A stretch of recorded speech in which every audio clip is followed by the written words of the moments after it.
Hello and welcome to the Vaults of Terra. My name is Ed and today we're going to be continuing with our Gathering Storm series with a quick look at the rise of Guilliman.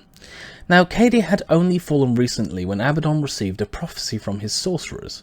They had informed him the tech priest Call, who had survived the fall of Cadia, had a device that could turn the tide against chaos in this new Black Crusade. He had escaped with Cadian refugees with the help of the Eldar and had been escorted through the webway to Macragge as their ultimate destination. Knowing of this threat, Abaddon set out to counter it by sending a fleet of Chaos Marines to Macragge to conquer that threat.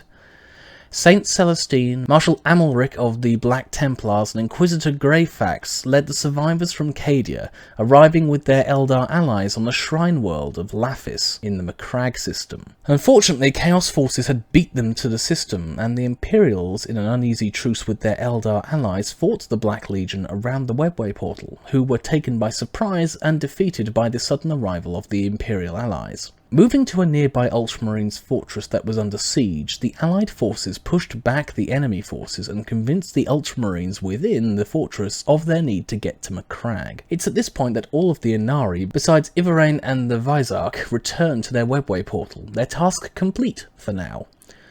Arriving via strike cruiser, the ex-Cadian forces found Macragge under siege by a combined Chaos fleet of Black Legion, Iron Warriors, the Purge and Night Lords. Fighting through the siege to the fortress of Hera, the ex-Cadian forces found Chapter Master Marnius Calgar directing their defences. It was here Call revealed he needed to see Primarch Roboute Guilliman's body trapped in stasis for 10,000 years, which outraged the Ultramarines by his casual blasphemies. However, it was here that Call revealed that he was in fact a 10,000-year-old tech priest who had served during the Horus Heresy, and was acting on Guilliman's own orders to find a way to revive the Primarch himself. He had with him a new, modified suit of power armour that, combined with assistance from Ivarain, acolyte of the Elder God of Death, he could now hope to revive Guilliman and heal his wounds, so the Primarch may rise and use his powers to save the Imperium from the 13th Black Crusade. With the backing of the Ultramarines' chief librarian, Call was able to convince the reluctant Ultramarines themselves, and Call began his work in the Shrine of Guilliman. Knowing something was up, the Chaos forces redoubled their efforts to get to Guilliman, with Calgar, St. Celestine and the Grey Knights' Third Brotherhood led by Grand Master Voldus leading the defence of the shrine. The meagre forces of the Imperium faced hundreds of Black Legion Chaos Marines, and whilst valiant, it seems close to being overrun. However, as the defences were about to be overcome, Call succeeded. With all the power and rage of his era, the Primarch of the Ultramarines was reborn. The Black Legion, even with their numbers, could not resist the power of a reborn Primarch. They retreated, but Guilliman was enraged by their desecration of his world, and slaughtered them all. Guilliman then took control of his homeworld's defences, and leading a counterattack drove the Black Legion from Macragge and from all of Ultramar. Once the defences were completed, Guilliman now had a chance to regard his father's Imperium, mired with 10,000 years of war, superstition and decay. Being briefed by his chapter, Guilliman decided that he must travel to Terra, and for the next 7 months Guilliman moved through the Ultramar segmentum and fought off the oncoming Chaos assaults that threatened to overwhelm many individual worlds.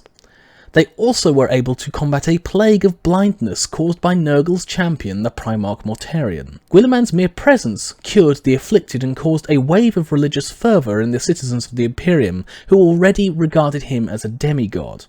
They then flocked to the Primarch to be cured of this and many other diseases. As the multitudes multiplied, Guilliman suspected that this was the plan of Chaos, to bog him down with civilians and delay his march on Terra. The warp had also turned against the Imperial fleet, forcing short, inaccurate hops across space that slowed Guilliman down to a crawl. As the fleet reached the edge of the warp storm known as the Maelstrom, they were assaulted by a massive Thousand Suns fleet led by Magnus himself. Magnus did not want to kill his risen brother, but instead unleashed a ritual that dragged the Imperial ships into the Maelstrom. Many of the Imperial ships were destroyed, unable to raise their Geller fields in time, and were ripped apart by the warp storm. Those that did survive were then attacked by the Red Corsairs. Guilliman was able to defeat the Corsairs, but one of the surviving Corsairs was possessed by the Tzeentch Lord of Change known as the Fate Weaver. The Fate Weaver declared Guilliman would wander the Maelstrom forever. The Imperials did wander the Maelstrom for an indeterminate amount of time, but were eventually rescued by visions of an Eldar leading them to a graveyard of ships, linked together with a massive web of chains. It stretched endlessly in every direction, trapping the Imperials and allowing the Red Corsairs to launch another attack. Assaulting Guilliman's flagship, they were accompanied by Tzeentch demons and the Fate Weaver itself. Guilliman duelled the Fate Weaver, and the Fate Weaver revealed he had been feeding doubt into Guilliman's mind, and used this to force the Primarch to his knees, trapping him in psychic crystal chains. The Fate Weaver then ordered the Imperials to surrender, or he'd execute Guilliman.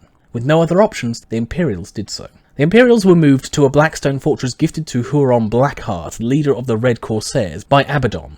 The Fate Weaver kept the prisoners alive, but other Chaos forces wished the Primarch and his allies to be killed. Skarbrand, the bloodthirster of Khorne, attacked the fortress to search for the heads of Guilliman and his men. As the forces of Chaos fought one another, another group quietly infiltrated the fortress to recover the Imperials. Shockingly, it was the Fallen, the Dark Angels who had apparently fallen to Chaos during the Horus Heresy. Led by Cypher himself, they freed the Imperials who had no choice but to trust these fallen Marines. The Fallen were accompanied by an Eldar Harlequin Shadowseer, the source of the vision that had led the Imperials here. The Imperials managed to escape their captors and reacquired their captured ships. They then began heading into the webway portal Cypher and the Shadowseer had used to rescue the captured Imperials. The Imperials were assaulted by the combined Khorne and Tzeentch demons, trying to prevent the Imperials' escape through the portal. However, the Imperials were saved again, this time by the Ethereal Legion of the Damned.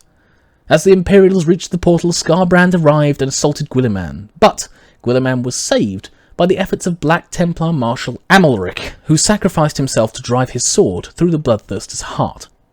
Even as they evacuated through the webway, the Chaos assault continued, with the Thousand Suns returning to finish what they had started. Attacking the Imperials as they travelled through the webway, the Chaos forces looked like they would overwhelm them. Guilliman, however, understood his brother, and deduced Magnus wanted him to force the Eldar to open a portal directly to Terra, allowing the Chaos forces to bypass Terra's defences and assault the world directly. Instead, he asked the Eldar to open a gate to Luna, Terra's moon.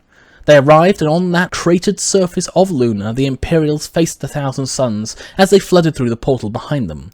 The Imperials fought to keep the Thousand Suns from capturing the moon, and Guilliman duelled the demonic Magnus, a clash of titanic strength on the moon of humanity's homeworld. However, despite his battle prowess, Guilliman was overcome by Magnus's psychic powers and would have been killed had the Battlefleet Solar, Imperial Fists, Sisters of Silence and the Adeptus Custodes not arrived from Terra at that moment. The Sisters, long absent from the Imperium, were able to negate some of the Thousand Suns Primarch's psychic powers, allowing Guilliman to fight back and push Magnus back into the webway portal as it was closed by the Eldar. As the gate closed, both the Eldar and the Thousand Suns somehow vanished, leaving the Imperials and the Fallen behind. Guilliman travelled to Terra, whilst the Custodes took Cypher and the Fallen into custody. Making his way into the Emperor's throne room alone, Guilliman was gone for a day, and the content of his interaction with the remains of the Emperor was unknown. However, on his return, he gathered the High Lords of Terra together, declaring himself the new Lord Commander of the Imperium, restructuring its fighting forces to face the oncoming Chaos hordes and whatever other threats the Imperium would face in the dark days ahead in the fight for humanity's survival. So, I hope you've enjoyed the video today. Thank you for watching. That was my last video specifically on the Gathering Storm series. However, I will be rounding up other events that happened at that time later on. We will be moving on back to the Imperium itself next time with a few roundup videos of content that I have yet to provide on that area. If you have any suggestions, leave them in the comment section below for the Imperium, of course. If you have any other comments, like I said, let me know in the comment section or send me a personal message. But otherwise, thank you for watching today. See you next time on the Vaults of Terra.